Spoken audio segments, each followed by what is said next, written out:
ഈ അയിരുകൾ ധാതുക്കൾ, ഓർസ് and minerals, ഇതിനെക്കുറിച്ച് കുറേയൊക്കെ കാര്യങ്ങൾ നിങ്ങൾ പഠിച്ചിട്ടുണ്ടാവും അല്ലേ?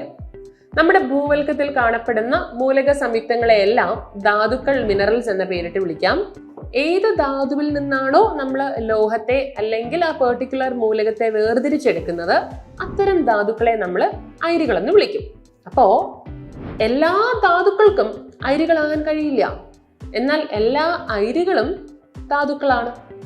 All minerals are not ores, but all ores can be minerals.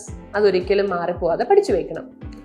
നിങ്ങൾ കേട്ടിട്ടുണ്ടാവും, അലുമിനിയത്തിന്റെ ഏറ്റവും പോപ്പുലർ ആയിട്ടുള്ള സർവ്വസാധാരണമായിട്ടുള്ള ബോക്സൈറ്റ് എന്ന് പറയുന്ന അയിര്. അതുപോലെ ഏറ്റവും കൂടുതൽ ഇരുമ്പ് അടങ്ങിയിരിക്കുന്നത് മാഗ്നറ്റൈറ്റിലാണെങ്കിലും വ്യാവസായികമായിട്ട് വൻതോതിൽ ഇരുമ്പ് നിർമ്മിക്കുന്നത് ഹെമറ്റൈറ്റിൽ നിന്നാണ്. ഇങ്ങനെയൊക്കെ ഒരുപാട് അയിരുകൾ അല്ലെങ്കിൽ ഓർസ്, മിനറൽസിനെ കുറിച്ച് നിങ്ങൾ പഠിച്ചിട്ടുണ്ടാവും. ഇവിടെ നമുക്ക് തെറ്റിപ്പോകാൻ സാധ്യതയുള്ള ഒരുപോലിരിക്കുന്ന കുറച്ച് അയിരുകൾ ഞാൻ പറഞ്ഞു തരാം, ഒന്ന് ശ്രദ്ധിച്ചേക്കണേ. ഇരുമ്പിന്റെ മാഗ്നറ്റൈറ്റ് എന്ന് കേട്ടിട്ടില്ലേ? അതുപോലെ മാഗ്നസൈറ്റ്, അത് മഗ്നീഷ്യത്തിൻ്റെതാണ്. ഇനി വേറൊരെണ്ണം ഫെൽഡ്സ്പാർ, അലുമിനിയത്തിന്റെ അയിര് ധാതുവാണ് കേട്ടോ, പക്ഷെ ഫ്ലൂർസ്പാർ അത് കാൽസ്യത്തിൻ്റെതാണ്.